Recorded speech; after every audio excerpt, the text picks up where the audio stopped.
Trade योगी channel पर आप सभी का स्वागत है। आइए निफ्टी बैंक के सभी कंपोनेंट्स यानी स्टॉक्स की वीकली एनालिसिस करते हैं और देखते हैं इस वीक में हमें इसमें किस तरह की मूवमेंट देखने को मिल सकती है। शुरुआत करेंगे कोटक महिंद्रा बैंक से। तो कोटक महिंद्रा बैंक एक रेंज में फंसा हुआ दिख रहा है, ठीक है। प्रॉफिट बुकिंग चल रही है इसमें, ठीक है। यहाँ से एक तेज इस पर सेलिंग आई थी, उस सेलिंग के बाद से यहाँ पे जो सेलर्स हैं, बीयर्स हैं, वो प्रॉफिट बुकिंग करते हुए दिख रहे हैं और मार्केट एक रेंज में अपसाइड निकलता हुआ दिख रहा है।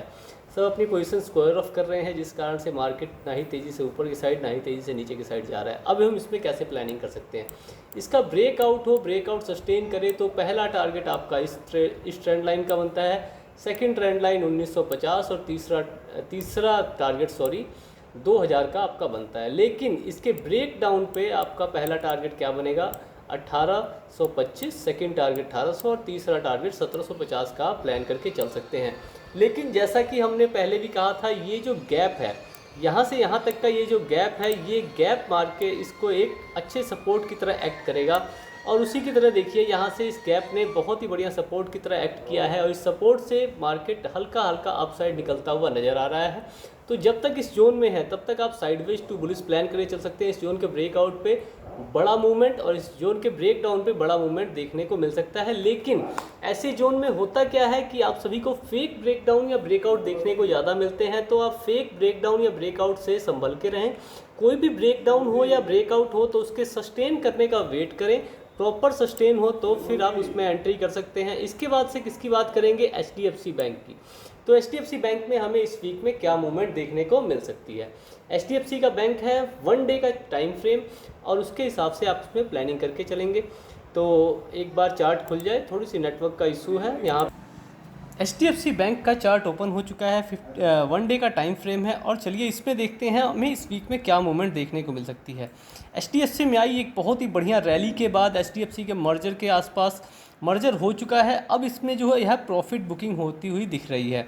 इसमें बहुत से लोगों ने अपनी पोजीशंस बनाई थी, जिस कारण से इसने अपना ऑल टाइम हाई लगाया 1760 के आसपास का और उसके बाद से इसमें तेज़ फॉल हमें देखने को मिला है। जैसा कि होता ही है किसी भी बड़े इवेंट के बाद, जो बड़े प्लेयर्स हैं वो प्रॉफिट बुकिंग करते हैं, क्योंकि जब भी कोई बड़ा इवेंट होता है तो छोटे प्लेयर्स जैसे हमारे आपके जैसे रिटेल प्लेयर्स करते क्या हैं, उसमें अपनी बड़ी क्वांटिटी में पोजीशन बनाते हैं और बहुत ही अच्छे तरीके से बुलिश हो जाते हैं। उसके बाद से मार्केट को गिराना चालू किया जाता है और वो लोग प्रॉफिट बुकिंग करना शुरू करते हैं, ठीक है। तो चलिए अब देखते हैं इसमें हमें इस वीक में क्या लेवल्स देखने को मिल सकते हैं। देखिए मार्केट प्रॉफिट बुकिंग होने के बाद से यहाँ पे हल्का सा कंसोलिडेट करता हुआ दिख रहा है। तो सिंपल सी बात है, 1660 के ऊपर अगर सस्टेन करता हुआ दिखे तो 1700 तक का टारगेट आप प्लान कर चल सकते हैं। लेकिन इसके नीचे अगर निकलता है तो फिर ये जो है आपका जोन था, बियर जोन, इस जोन का टारगेट लेके चल सकते हैं। इसको मैं थोड़ा सा एक्सटेंड कर देता हूँ, आप भी इसे एक्सटेंड कर लेंगे। लेवल्स देखिए, लेवल्स आप सभी ड्रॉ करके रखेंगे, ठीक है। लेवल्स का ड्रॉ रहना जरूरी होता है, लेवल्स ड्रॉ रहेंगे तभी आप प्लानिंग करके सही से चल पाएंगे। तो नीचे पहला टारगेट आपको इस ट्रेंड लाइन या फिर 1600 के लेवल का निकल के आता है, ठीक है। 1600 से भी नीचे निकले तो आपके पास 1559, 1541 और 1497 का लेवल आपका टारगेट निकल के आता है। इस तरह के लेवल्स हमें देखने को इस वीक में मिल सकते हैं। मूवमेंट के हिसाब से अपने टारगेट प्लान करें, ठीक है। इंडसइंड बैंक की बात करते हैं इसके बाद। तो इंडसइंड बैंक में क्या लेवल्स हमें देखने को मिल सकते हैं, उसका चार्ट एक बार ओपन हो जाए। ओपन हो गया और देखिए इंडसइंड बैंक में बहुत ही बढ़िया रैली देखने को मिल रही थी। फिर यहाँ से ऑल टाइम हाई लगा के इसने एक पुल बैक लिया, पुल बैक के बाद से दोबारा से इसने अपनी स्ट्रेंथ गेन की और अपसाइड निकला है। अब दोबारा से इसने एक पुल बैक लिया है और धीरे धीरे अपसाइड निकल रहा है। तो यहाँ पे दो पॉसिबिलिटी बनती है। पहली पॉसिबिलिटी क्या बनती है, ऐसे ऊपर निकला, नीचे आया, फिर ऊपर निकल रहा है और हो सकता है कि ये 1400 1405 के आसपास से जाके नीचे की तरफ निकले, ठीक है। नीचे की तरफ निकलता है और 1337 के नीचे सस्टेन करता है तो आपका टारगेट 1279 1277 तक का रह सकता है। लेकिन बाय द वे ये यहाँ से अपसाइड ब्रेकआउट करके सस्टेन कर जाता है तो फिर आपके लिए 1500 तक का टारगेट ओपन है, ठीक है। वहाँ तक के टारगेट के लिए आप प्लान करके चल सकते हैं, ठीक है। अब इसके बाद बात करते हैं किसकी, तो इसके बाद बात करेंगे दूसरा सिनेरियो भी एक डिस्कस कर लेते हैं। नहीं, दोनों सिनेरियो हमने डिस्कस कर लिए हैं, ठीक है। इसके बाद से बात करेंगे किसकी, एक्सिस बैंक की। एक्सिस बैंक में इस वीक में हमें क्या लेवल्स देखने को मिल सकते हैं। तो एक्सिस बैंक का चार्ट है। एक्सिस बैंक ने बहुत ही बढ़िया अपना एक उसका मार्केट कैप बहुत ही ज़्यादा बढ़ गया था जब इसने 990 के लेवल को छुआ था, लेकिन उसके बाद इसमें भी प्रॉफिट बुकिंग होती हुई दिख रही है। तो इसमें भी प्रॉफिट बुकिंग के चक्कर में मार्केट फंसा हुआ है। एक्चुअल में देखा जाए तो ये एक रेंज में देखिए फंसा हुआ है और डबल टॉप पैटर्न बना के नीचे की तरफ ये भी निकल रहा है। तो देखिए डबल टॉप पैटर्न अगर इसका सस्टेन करता है, देखिए डबल टॉप पैटर्न बना, ठीक है, इस नेक लाइन को इसने रीटेस्ट किया है और फिर नीचे की तरफ निकल रहा है। आपका अगला टारगेट 930 का निकल के आता है और 930 के नीचे भी सस्टेन करने पे 900 तक के लेवल आपको देखने को मिल सकते हैं। दूसरी पॉसिबिलिटी क्या बनती है? दूसरी पॉसिबिलिटी बनती है कि ये यहीं से अपसाइड, यहाँ से ये दोबारा से अपसाइड निकले, तो फिर अपसाइड निकलता है तो आपके पास 990 का लेवल दोबारा से निकल के आता है। ये टारगेट आप प्लान करके चल सकते हैं, ठीक है। एक्सिस बैंक के बाद बात करेंगे आईसीआईसीआई बैंक की। आईसीआईसीआई बैंक में किस तरह के लेवल्स हमें देखने को मिल सकते हैं और क्या टारगेट हम प्लान करके चल सकते हैं। चलिए axis bank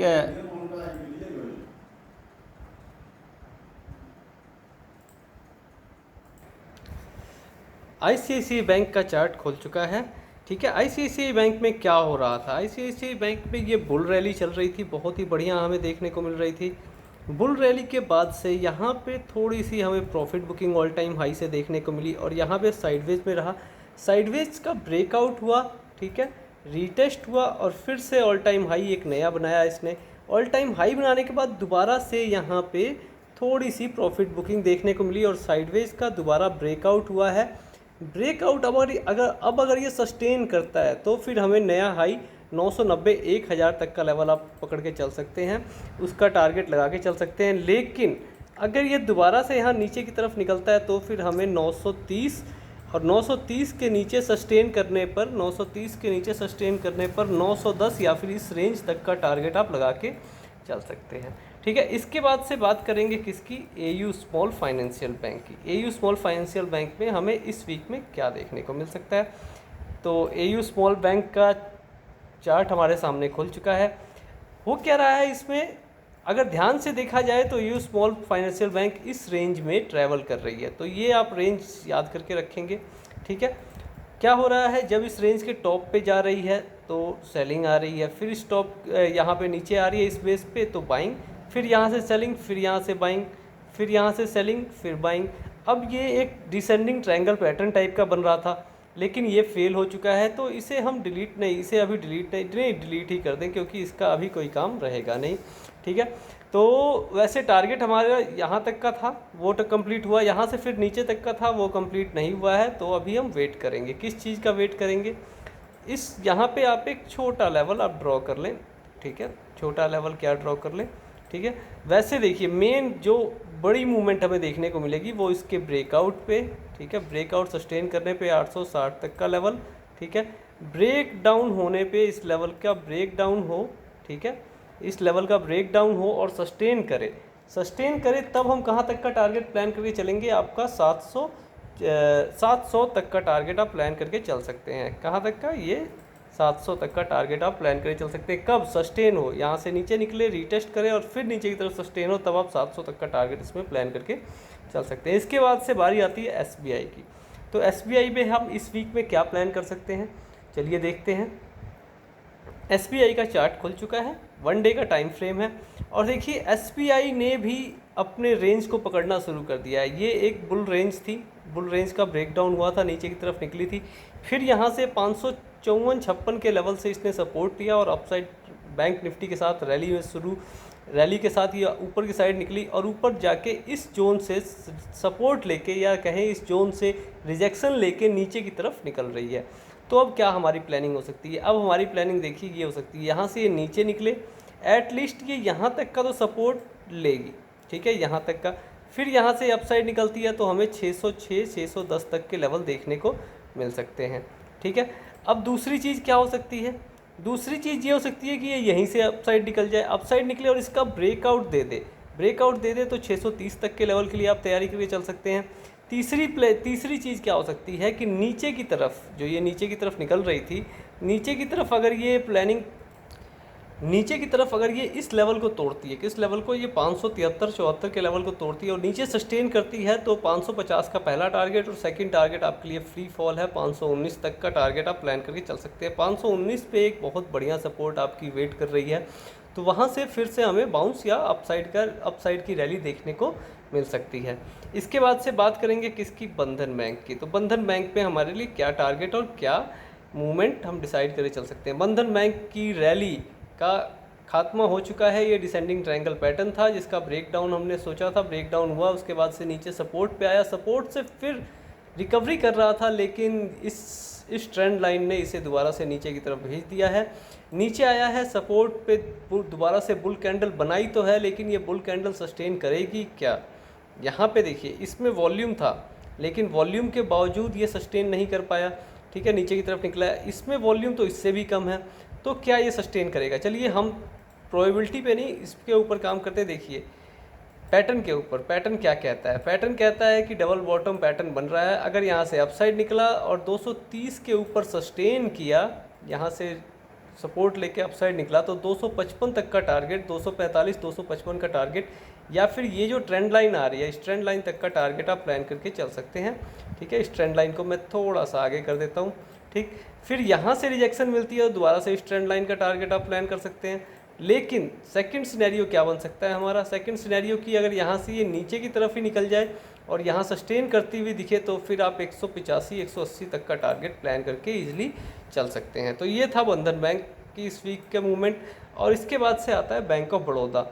bank of Baroda, देखिए ये सारी एनालिसिस के साथ एक बात ध्यान रखिए, अगर मार्केट किसी भी साइडवेज जोन में फंस जाती है तो सारी की सारी एनालिसिस धरी की धरी रह जाती है। इस सभी बातों का आप ध्यान रखेंगे और इस एनालिसिस के बेस पे अगर आप कोई भी ट्रेड प्लान करने की सोचते हैं तो फिर आपको अपने फाइनेंशियल एडवाइज़र से ज़रूर कंसल्ट कर लेना चाहिए, क्योंकि हम सेबी रजिस्टर्ड नहीं हैं। हम केवल और केवल किस पर्पज़ से एनालिसिस बताते हैं कि आप एनालिसिस करना सीख सकें, ठीक है। ये बातें मैं इसलिए कर रहा हूँ क्योंकि मेरे पास आज नेटवर्क थोड़ा स्लो है, ठीक है, तो मैंने सोचा थोड़ी फिलॉसफी भी बता दी जाए कि बातें क्या हैं। तो देखिए, कभी भी मेरी ही नहीं किसी की भी एनालिसिस के ऊपर भरोसा नहीं करना चाहिए, चाहे वो रजिस्टर्ड हो या अनरजिस्टर्ड हो।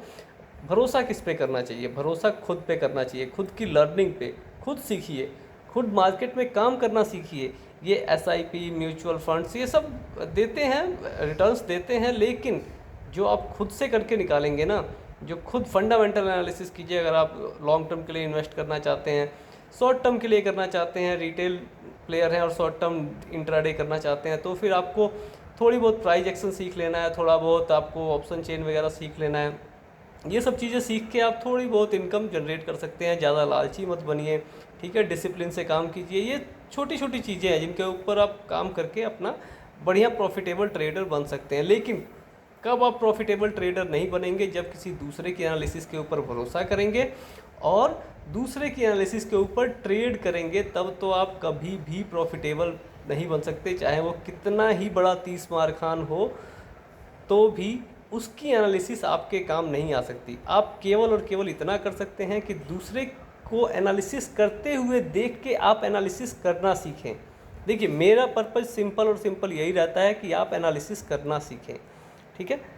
तो मेरे से आप एनालिसिस करना सीखिए। मेरे एनालिसिस के बेस पे आप कोई भी ट्रेड प्लान कभी मत कीजिएगा, मैं हर बार ये खुल के कहता हूँ, ठीक है। हाँ, अगर करना ही हो तो पेपर ट्रेडिंग के बहुत सारे ऐप्स हैं, पेपर ट्रेड करके देखिए, ठीक है। उसमें भी पेपर ट्रेड में तो हो सकता है आप प्रॉफिटेबल हो जाएं, लेकिन रियल ट्रेड में किसी दूसरे की एनालिसिस से आप कभी भी प्रॉफिटेबल नहीं हो सकते हैं। चलिए, फिलॉसफी की बातें साइड करते हैं, अपने पॉइंट पे आते हैं। पॉइंट क्या है, बैंक ऑफ बड़ौदा है, 1 डे का टाइम फ्रेम है। 1 डे के टाइम फ्रेम में क्या एनालिसिस बनती है। देखिए, हो क्या रहा था, बैंक निफ्टी के साथ बैंक ऑफ बड़ौदा भी अपसाइड निकल रहा था। बैंक निफ्टी की रैली के साथ साथ बैंक ऑफ बड़ौदा ने भी अपसाइड निकला और दोबारा से नीचे की तरफ भी उसी के साथ आ रहा है। अब देखिए, ये अब पॉसिबिलिटी क्या बन सकती है, इसने बुल चैनल का ब्रेकआउट किया, ब्रेकआउट सस्टेन नहीं हुआ और नीचे की तरफ दोबारा निकल आया है। यहाँ पे एक बुल कैंडल बनाई है, लेकिन इस बुल कैंडल का अगर ब्रेकडाउन होता है तो फिर हमें इस बुल चैनल के बेस तक का टारगेट आप प्लान कर चल सकते हैं। यहाँ से दोबारा अगर बाउंस मिला तो फिर इसके ऊपर सस्टेन करने पे आप 212-220 तक के टारगेट आप प्लान करके चल सकते हैं। नीचे की तरफ ब्रेकडाउन अगर सस्टेन करता है तो फिर 176 तक का टारगेट आप प्लान करके चल सकते हैं। इसको भी मैं मार्क कर देता हूँ, ठीक है, सस्टेन करने पे 176 तक का टारगेट आप मार्क करके चल सकते हैं, लेकिन बैंक निफ्टी का सपोर्ट होना ज़रूरी है क्योंकि ये कोई हैवी वेट स्टॉक नहीं है। ठीक है, इसके बाद से हम किसकी बात करेंगे, तो इसके बाद से बात करेंगे फेडरल बैंक की। छोटा सा बैंक है, ठीक है, छोटा सा बैंक है, लेकिन इसमें इम्पोर्टेंस क्या है कि इसमें बहुत ही बढ़िया रैली देखने को मिल रही है हमें पिछले कुछ दिनों से, या अपसाइड की हो या डाउन साइड की हो। कैंडल्स का साइज़ देखिए, ठीक, ये देखिए, एकदम स्लो नीचे की तरफ रैली थी, एकदम से यहाँ बुल पोजीशन आई, और देखिए यहाँ पे इसको तुरंत जाते ही यहाँ से कितनी तेज़ सेलिंग आई है। तो इस करके फेडरल बैंक, एक तो इसका लॉट साइज़ कह रहा हूँ, इसका प्राइस इतना सस्ता है कि इसमें आराम से इंट्राडे में आप काम करके बढ़िया पैसे बना सकते हैं। मूवमेंट कभी कभी अच्छी खासी इसमें देखने को मिल जाती है, तो फिर आप इसके ऊपर काम करके इसमें अच्छे पैसे बना सकते हैं। आप इसको ट्रेडिंग सीखने के तौर पे भी, अगर आप सीखना चाहें इसमें पेपर ट्रेड करके, तो आप अच्छे से सीख सकते हैं। अच्छी बात क्या है कि मूवमेंट छोटी होती है, जिस कारण आपको ज़्यादा बड़ा प्रॉफिट या ज़्यादा बड़ा लॉस नहीं होगा, तो आप अच्छे से सीख पाएंगे प्राइस एक्शन वगैरह वगैरह। तो अब देखिए इसमें क्या हो रहा है, ये देखिए बियरिश एनगल्फिंग पैटर्न बना है, ठीक है, यहाँ पे प्रॉफिट बुकिंग या फिर tower top pattern, tower bottom pattern कह सकते हैं इसको, टावर टॉप यहाँ से नीचे की तरफ निकला है। अब ये इसे रीटेस्ट करके अगर नीचे की तरफ आता है, तो यहाँ से अगर ये नीचे रीटेस्ट हो चुका है, रीटेस्ट करके नीचे की तरफ आता है, तो पहला टारगेट 123 के नीचे ये बड़ी सपोर्ट है। इस सपोर्ट के ब्रेक होने का और इसके भी ब्रेक होने का वेट करेंगे। अगर ये दोनों टूटते हैं तब फिर 112, ठीक है, लेकिन इस जोन में आप ट्रेड नहीं करेंगे। ये जो जोन है, इस जोन में आप ट्रेड नहीं करेंगे, ये नो ट्रेड जोन आप मान के चले, ठीक है, ये नो ट्रेड जोन मान के चले। इस जोन से, हाँ, इस जोन से अगर कोई बाउंस मिलता हुआ दिखता है तो उस बाउंस को आप प्ले कर सकते हैं। जैसे मान लीजिए कि यहाँ से नीचे आया, ठीक है, और इस जोन से कोई बाउंस मिलता है तो उस बाउंस को आप प्ले कर सकते हैं। इतना बड़ा बाउंस नहीं देखने को मिलेगा, छोटा मोटा बाउंस आपको देखने को मिल सकता है, ठीक है। तो ये हमारी प्लानिंग फेडरल बैंक की होगी। IDFC फर्स्ट बैंक की बात करें तो IDFC फर्स्ट बैंक में हम क्या प्लानिंग करके चल सकते हैं, चलिए देखते हैं। IDFC फर्स्ट बैंक, इतनी शानदार बुल रैली, बैंक निफ्टी के इतने गिरावट के बावजूद बैंक निफ्टी इसे गिरा नहीं पाया है। इसमें कुछ ना कुछ तो खास है, या कहिए कि इसका जो प्राइस है वो इतना कम है कि इस प्राइस के कारण लोग इसे बाय कर रहे हैं आराम से, बैंक निफ्टी के बुलिशनेस को देखते हुए, और दूसरी इसकी रैली को देखते हुए। इसके फंडामेंटल्स बहुत स्ट्रॉन्ग हैं, तो इस करके इसमें रैली अभी तक इसमें बियरिशनेस दिख नहीं रही है। तो इसमें हम कैसे प्लान करें, अभी इसमें कोई पोजीशन बनाने की प्लानिंग नहीं करेंगे। प्लानिंग कब करेंगे, जब इस ट्रायंगल का ब्रेकआउट हो, ब्रेकआउट सस्टेन करे और फिर इसका हाई ब्रेक हो, तो फिर आप 100 तक का टारगेट प्लान करके चल सकते हैं, ठीक है। लेकिन इस वीक में इसकी पॉसिबिलिटी बनती नहीं है। अभी ये पूरा ट्रायंगल खाली है, अभी पूरे ट्रायंगल को ये साइडवेज में फिल करेगा, उसके बाद से कहीं ब्रेकआउट या फिर ब्रेक डाउन होता है तो फिर आप 74 पहला टारगेट, सेकंड टारगेट 70 और थर्ड टारगेट 68 का प्लान करके चल सकते हैं। 68 से नीचे निकलने के चांसेस बहुत कम हैं इसके, या फिर ऐसा भी हो सकता है कि ये 74 से एक बार अपसाइड का जंप ले और दोबारा ऊपर की तरफ निकले, ठीक। इसके बाद से बारी आती है PNB की। तो PNB में हम क्या प्लानिंग कर सकते हैं। PNB देखिए, PNB छोटा सा बैंक है, लेकिन इसमें रैली देखिए, रैली कितनी बढ़िया, इतनी बढ़िया रैली की हमने एक्सपेक्टेशन भी नहीं की थी, लेकिन इतनी बढ़िया रैली इसमें देखने को मिली है। प्राइस कम है, पॉइंट्स कम है, लेकिन देखिए जब रैली है तो रैली है। अगर मान लीजिए कि 50 के आपने 1000 या 2000 स्टॉक ले लिए होते तो ये रैली भैया कुछ तो काम करके ही जाती आपके लिए, लेकिन इतनी बड़ी रैली की देखिए एक्सपेक्टेशन मुझे भी नहीं थी। ब्रेकडाउन हुआ, ब्रेकडाउन सस्टेन नहीं किया और डबल बॉटम पैटर्न बना के अपसाइड निकला, ठीक है। अपसाइड इसने दोबारा से 61-62 का लेवल टच किया है और उसके बाद बियरिश एनगल्फिंग पैटर्न बना के फिर दोबारा से अपसाइड निकल रहा है। तो अगर यहाँ से अपसाइड निकलता है और 63 के ऊपर सस्टेन करता है तो 70-80 तक के लेवल प्लान करके चल सकते हैं। लेकिन अगर ये दोबारा यहाँ से नीचे की तरफ या यहाँ से नीचे की तरफ निकलता है तो पहला टारगेट तो आपका 58 का रहेगा। लेकिन अगर ये जोन ब्रेक होके अगर सस्टेन करता है तो फिर 54-50 तक का टारगेट आप प्लान करके चल सकते हैं। प्लानिंग बड़ी है लेकिन इतने बड़े मूवमेंट देखने को मिलेगा नहीं। बैंक PNB में छोटे छोटे मूवमेंट देखने को मिलते हैं, तो उसके हिसाब से जैसी मूवमेंट हो, जैसा मोमेंटम हो, उसके हिसाब से आप अपना टारगेट डिसाइड कर सकते हैं। तो बैंक निफ्टी के सभी स्टॉक्स की हमने एनालिसिस कर ली है वीकली। आशा करता हूं कि इससे आपको बैंक निफ्टी में ट्रेड प्लान करने में या ऑप्शंस में काम करने में मदद मिलेगी। लेकिन दोबारा से मैं ये रिपीट करना चाहूँगा कि कभी भी किसी दूसरे की एनालिसिस के दम पे कोई भी रियल ट्रेड ना करें, ठीक है। सीखने के पर्पज़ से किसी की भी एनालिसिस को देखें, चाहे वो कोई भी हो। यूट्यूब पे बहुत से लोग बताने वाले हैं, बहुत से लोग एनालिसिस करने वाले हैं। मैं सभी की तरफ से कहता हूँ कि आप किसी के छलावे में, हाँ, जो लोग कहते हैं कि भैया हम तुम्हारा 1 का 2 कर देंगे, मतलब 1 लाख का डबल कर देंगे, है ना, 5,000 से तुम्हें लखपति बना देंगे, करोड़पति बना देंगे, तो उन लोगों का तो भैया मैं कुछ कह नहीं सकता। लेकिन जो जेन्युइन लोग हैं, जो लोग जेन्युइनली आपको ट्रेडिंग सिखाना चाहते हैं, ठीक है, तो उन लोगों से एनालिसिस करना सीखिए, ठीक है, ट्रेडिंग करना सीखिए। और ट्रेडिंग करना जब सीख जाएं तो खुद के दम पे कोई भी ट्रेड प्लान कीजिए। चलिए, धन्यवाद।